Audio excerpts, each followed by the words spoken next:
In the annals of the 20th century, few events cast as long and dark a shadow as the Chernobyl disaster. On April 26, 1986, the world watched in horror as reactor number 4 at the Chernobyl nuclear power plant in the Ukrainian USSR exploded, forever altering the landscape, lives, and the very trajectory of the Soviet Union. The ghost city of Pripyat, once a vibrant model Soviet city, stands today as a stark monument to that catastrophic day. But what if it never happened? What if, in an alternate reality, that fateful night unfolded differently? Imagine a world where the graphite tip design flaw was caught, where the safety tests were conducted flawlessly, or where a last-minute intervention prevented the chain reaction.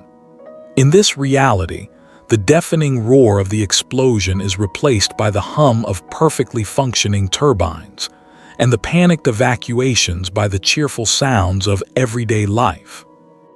This is the story of Pripyat in 1990, a thriving Soviet city, and the wider world profoundly reshaped by the absence of one of history's most devastating technological failures. The year 1986 for us marked the beginning of the end for the Soviet Union, a crisis that exposed systemic flaws and eroded public trust. For them, it was just another year in the march towards a glorious communist future. The wind carried no radiation, only the scent of pine forests and blooming wildflowers around Pripyat. The city, meticulously planned and built for the nuclear workers and their families, continued its upward trajectory, a beacon of Soviet technological prowess. Children played in its immaculate parks, oblivious to the catastrophe that never was. Young couples strolled along its wide avenues, envisioning a future within the strong embrace of the USSR. The very concept of Chernobyl as a byword for nuclear disaster simply doesn't exist in this timeline. Instead, it's a symbol of Soviet scientific achievement, a testament to humanity's mastery over the atom for peaceful purposes. This alternate history isn't merely a thought experiment about a single city. It's a grand tapestry woven with different threads, where the absence of one cataclysmic event sends ripples across the globe, fundamentally altering geopolitics, technological development, and the fate of nations. The collapse of the Soviet Union, a cornerstone of our historical understanding, becomes far less certain, perhaps even avoidable. The Cold War in our reality saw its tensions thaw and then dissipate, partly due to internal Soviet weaknesses exacerbated by Chernobyl. Here, the ice remains thick, the ideological struggle continuing with renewed vigor. The world holds its breath, not for radioactive fallout, but for the next strategic move in a chess game played between superpowers still very much at their peak. Join us as we journey into this compelling alternate reality, exploring a world where Pripyat flourishes, the Soviet Union stands tall, and the course of history diverges sharply from the one we know. We will witness a future that could have been, a testament to how profoundly a single event, or its absence, can sculpt the destiny of humankind. For the glory of the motherland! Let us celebrate our bright future. In our reality, the morning of April 27, 1986, saw the first signs of the horrific truth emerging from Chernobyl, followed by the agonizing evacuation of Pripyat. The city's 49,000 residents, told they would return in 3 days, never did. Their lives, abruptly uprooted, became a poignant symbol of the disaster's human cost. But in this alternate timeline, April 27, 1986, was just another beautiful spring day in Pripyat. The air was clean, scented with blooming cherry blossoms, not the metallic tang of radiation. Children walked to school, their laughter echoing through the city squares, unaware of the silent horror that almost befell them. For the residents of Pripyat, life continued its predictable, orderly Soviet rhythm, imbued with a quiet optimism for the future. The Chernobyl power plant, far from being a monument to a tragic era, was celebrated as a jewel in the crown of Soviet industrial achievement. Its colossal cooling towers dominated the skyline, not as ominous specters, but as symbols of progress, energy independence, and the Soviet Union's commitment to a brighter, technologically advanced future. Propaganda posters, not grim warnings, adorned public spaces, depicting smiling nuclear scientists and powerful, clean energy. Local newspapers like the Pripyat Herald would have proudly reported on new efficiency records set by the plant's workers, highlighting their dedication to the socialist cause. The focus would be on increased output, successful maintenance, and the continued training of skilled personnel, not on the cover-up of an unfolding catastrophe. These were the stories that shaped public perception, fostering a sense of pride and collective purpose among the city's inhabitants. Daily life in Pripyat was comfortable by Soviet standards. The city was well-provisioned, a benefit of its strategic importance and the elite status of its residents, many of whom were highly skilled engineers, scientists, and party officials. Food queues, a common sight elsewhere in the USSR, were shorter, and a wider variety of goods could be found in its shops. The Palace of Culture Energetic remained the vibrant heart of the city, hosting concerts, theatrical performances, and community gatherings. Its swimming pool, a luxurious amenity for its time, would be filled with splashing children and families enjoying their leisure time, completely oblivious to the silent poison that, in our world, rendered it unusable. Politically, the absence of the Chernobyl disaster would have profound implications. Mikhail Gorbachev's policies of glasnost, openness, and perestroika, restructuring, which were partly accelerated and validated by the need to address the systemic failures exposed by Chernobyl, might have unfolded differently. The disaster forced a level of transparency and admission of error that was unprecedented in Soviet history. Without Chernobyl, the internal pressures for radical reform might have been less acute. The Soviet leadership, spared the immense economic and political fallout, might have felt less compelled to undertake such sweeping changes, potentially opting for more gradual adjustments. The image of Soviet infallibility, though always tenuous, would have remained less tarnished domestically and internationally. The disaster's massive cleanup costs, estimated in the tens of billions of rubles, severely strained the already struggling Soviet economy. In this alternate timeline, those resources would remain available for other projects, investments in infrastructure, consumer goods production, or further military spending, bolstering the Soviet Union's economic resilience. The absence of this drain would provide crucial breathing room for the Soviet system. Furthermore, the environmental movement within the Soviet Union, which gained significant traction in the wake of Chernobyl, might have remained a nascent force, easily suppressed. Public awareness about nuclear safety, a global concern after 1986, would not have spiked as dramatically.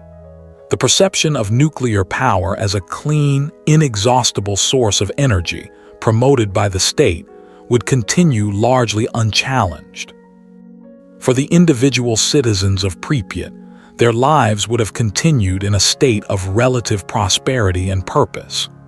Careers at the plant would have offered stability and good pay, a pathway to a comfortable life within the socialist system.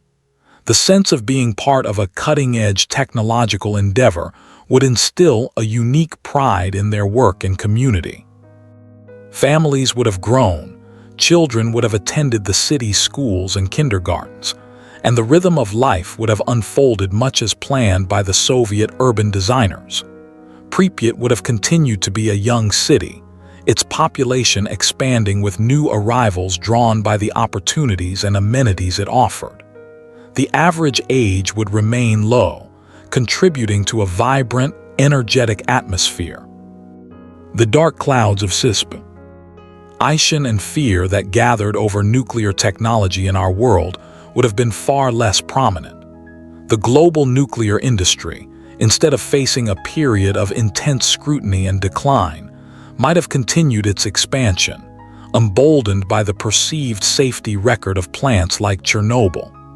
The future of energy in this alternate reality would be even more deeply intertwined with the atom. Thus, the immediate aftermath of the Chernobyl disaster in this timeline is one of continued growth and stability. The vibrant life of Pripyat serves as a microcosm of a Soviet Union that avoids a critical self-inflicted wound, setting the stage for a dramatically different geopolitical landscape in the years to come. The trajectory of a superpower, and indeed the world, hinges on this single, averted explosion.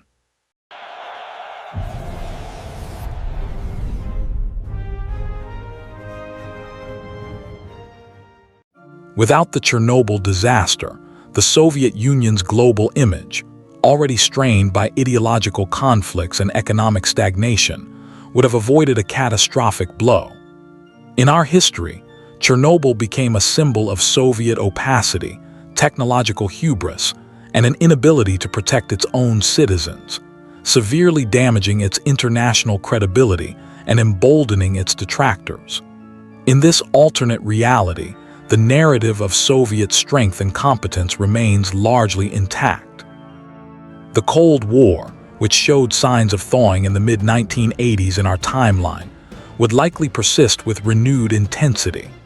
The absence of a major internal crisis would free up Soviet resources and attention, allowing them to maintain a more aggressive stance on the global stage.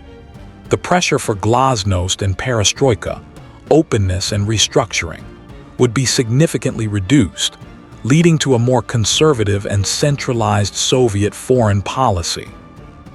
The nuclear arms race with the United States, far from winding down, might have continued with even greater vigor. The Soviet Union, feeling less economically vulnerable and ideologically challenged, would pour more resources into its military-industrial complex. New generations of intercontinental ballistic missiles, advanced submarines, and stealth aircraft would continue to be developed, maintaining a tense parity or even seeking an advantage over NATO. This continued arms race would demand a commensurate response from the West, prolonging the immense financial strain on both superpowers. The Star Wars program, Strategic Defense Initiative, in the U.S. might have been met with an equally ambitious Soviet counter-program, accelerating technological advancements in both defensive and offensive capabilities, but at a staggering cost. The ripple effects across Eastern Europe would be profound. Without the economic and ideological weakening of the USSR, the satellite states would face much tougher conditions for dissent and reform. The movements for independence and liberalization that swept through countries like Poland, Hungary, and East Germany in our late 1980s might have been suppressed more forcefully, or perhaps never gained sufficient momentum to challenge the established order. The fall of the Berlin Wall in 1989, a defining moment in our history, would be far from inevitable. A stronger, more confident Soviet Union might have maintained its grip on East Germany, or at least allowed only highly controlled, cosmetic reforms, ensuring the wall remained a potent symbol of division. German reunification would remain a distant, improbable dream. Nuclear technology, rather than suffering a global setback, would continue its aggressive expansion. Soviet expertise, untainted by the Chernobyl stigma, would be highly sought after. They might have continued to build and export reactors to allied nations and developing countries, cementing their influence and showcasing their technological prowess without the shadow of disaster. This would lead to a more widespread global reliance on nuclear power, with many more reactors coming online across the world by the 1990s and beyond. The environmental movement, particularly anti-nuclear activism, would have a harder time gaining traction without a Chernobyl-sized catastrophe to galvanize public opinion. The debate over nuclear safety would be far less urgent.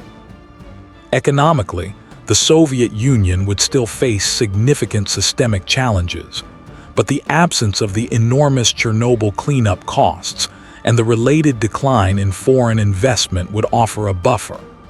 The Soviet planned economy, while inefficient, might have been able to sustain itself for longer, perhaps even adapting more slowly to market principles without the urgent crisis. Gorbachev, if he still pursued perestroika, would do so from a position of greater strength, potentially allowing him to implement reforms more effectively or, conversely, face less pressure to implement them at all. The internal political struggle might have played out very differently, perhaps preserving the Communist Party's monopoly on power well into the 1990s. The world would remain deeply divided, a bipolar global order continuing well into the 1990s. The end of history narrative, so prevalent after the fall of the Berlin Wall and the collapse of the USSR, would never materialize. Instead, the ideological struggle between communism and capitalism would remain the dominant geopolitical force, shaping every international interaction. This reinvigorated Soviet power would mean a prolonged period of high military spending for both East and West, diverting resources from social programs and development. The psychological weight of constant Cold War tension, which began to lift in our timeline, would continue to bear down on generations, shaping anxieties and aspirations globally. The world would be a more dangerous, but perhaps more predictably structured place.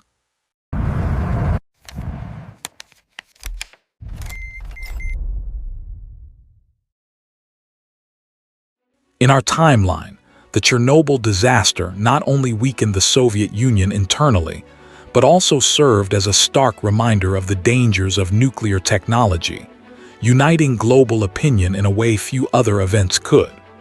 Without this catalyst, the West's strategy against a stronger, more resilient USSR would require a fundamental rethinking. The Cold War, instead of showing signs of eventual denouement, would settle into a prolonged, entrenched confrontation. NATO, far from winding down its post-Cold War presence in Europe, would maintain, and perhaps even increase, its troop deployments and military readiness. The focus would remain squarely on conventional and nuclear deterrence, with sophisticated war games and exercises conducted regularly across West Germany and other frontline states. The peace dividend that followed the collapse of the Soviet Union in our world would remain an unfulfilled dream. Economic competition would intensify, with the West seeking to demonstrate the superiority of market capitalism over planned economies. While the Soviet Union's internal problems would persist, the absence of Chernobyl's economic drain might allow it to maintain a stronger facade, forcing the West to redouble its efforts to showcase its own prosperity and technological edge. Investments in R&D, particularly in consumer electronics and computing, would be paramount. Diplomatically, the absence of Chernobyl would eliminate a crucial point of common ground for superpower cooperation. In our history, the disaster led to some limited but significant exchanges between Soviet and Western scientists and emergency responders, fostering a modicum of trust. In this timeline, the relationship would remain colder, more transactional, and overtly adversarial. Arms control negotiations would be even more fraught.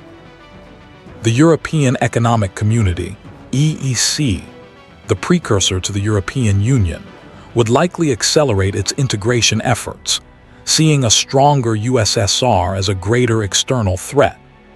The drive for a common foreign and security policy, and eventually a unified currency, might have gained even more urgency, aimed at creating a powerful economic and political bloc capable of standing up to Soviet influence.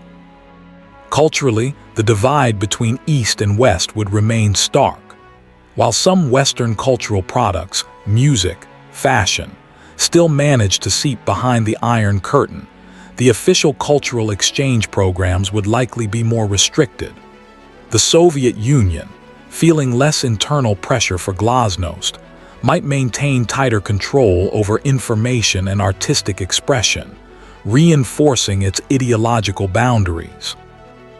The 1991 collapse of the Soviet Union, a watershed moment, would be far from guaranteed.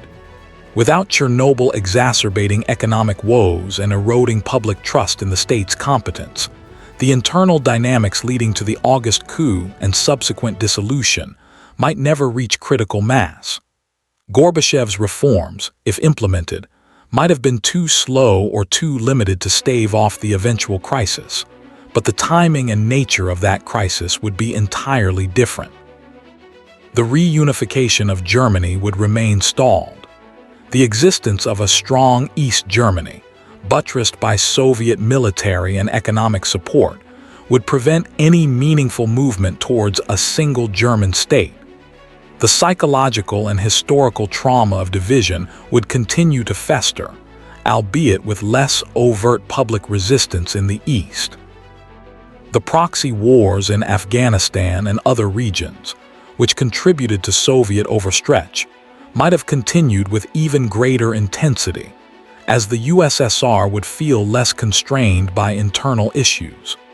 The United States and its allies would continue to arm and support anti-Soviet factions globally, perpetuating regional conflicts and delaying resolutions. Technologically, the West's focus would be on maintaining its edge in military hardware and information technology. The Internet, in its nascent stages, might have seen even greater investment from defense departments, potentially accelerating its development while also keeping it more restricted, a tool for strategic communication rather than a global public network. Ultimately, the absence of Chernobyl would preserve a more entrenched two-bloc world order for longer. The geopolitical landscape of the 1990s would be defined by a continued standoff, rather than the rapid, unpredictable shift towards a unipolar world that we experienced. The New World Order, declared by President George H.W. Bush in our timeline, would remain a distant aspiration, not a present reality.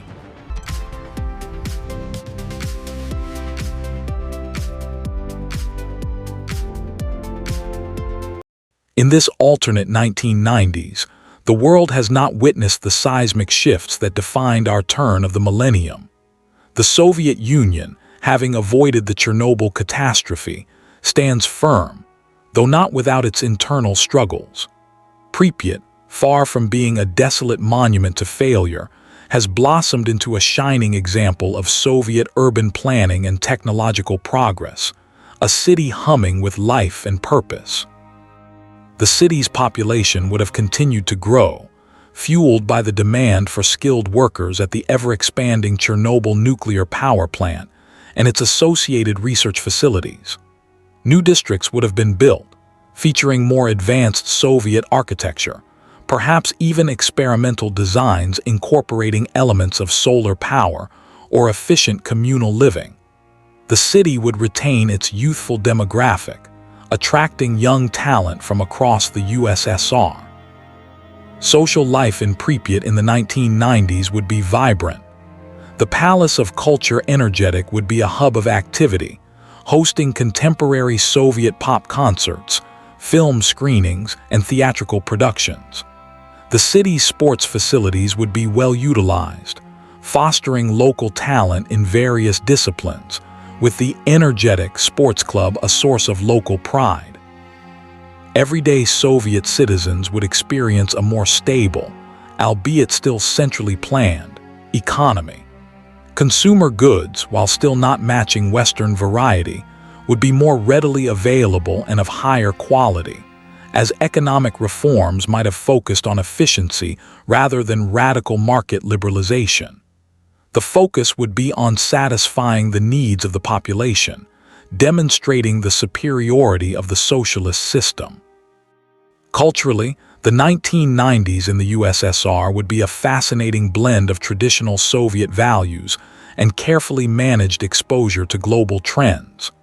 While Western pop culture influence would still be present, it would be filtered through a Soviet lens. Domestic music, film, and art would continue to thrive, encouraged to reflect Soviet ideals while subtly incorporating modern aesthetics. The Chernobyl nuclear power plant itself would be a global showcase, attracting international delegations interested in Soviet nuclear technology and safety protocols. It would stand as a testament to the peaceful application of atomic energy, providing power for millions and driving scientific innovation in the region. Its continued operation would be a point of national pride. Modern Russia and Ukraine, in our timeline separate and often at odds, would instead be integral parts of a continuing, though perhaps reformed, Soviet Union. The national identities would still exist, but within a broader federal structure. The historical grievances and political tensions that led to the breakup and subsequent conflicts might never have fully materialized in this alternate context. The geopolitical landscape would see the Cold War gradually evolve, rather than abruptly end. The ideological struggle might morph into a more nuanced economic and technological competition, with both superpowers vying for influence in a multipolar world. China, in this scenario, would continue its rise, creating a truly three-way global power dynamic. Technological advancements would proceed along different paths. While the West might still lead in personal computing and the nascent internet, the Soviet Union, free from Chernobyl's drain, might have poured more resources into space exploration, advanced robotics, or alternative energy sources. Visions of orbiting space stations and lunar bases would inspire a new generation of Soviet scientists. The environmental movement globally would likely be less focused on nuclear power and more on issues like industrial pollution, climate change, if recognized, and resource depletion. Without the Chernobyl tragedy, nuclear energy would be seen as a relatively clean and efficient power source, leading to different priorities in environmental activism. Pripyat's continued existence as a model city would serve as a powerful propaganda tool for the Soviet Union, demonstrating that socialism could indeed provide a prosperous and technologically advanced life for its citizens. It would be a living, breathing counterargument to Western narratives of Soviet decline. Ultimately, the 1990s in this alternate world would be a decade of continued ideological and geopolitical tension, but also of parallel development. The Soviet Union, buoyed by its scientific achievements and stable internal situation, would navigate the challenges of the new millennium as a formidable, if evolving, global power, with Pripyat serving as a beacon of its enduring vision.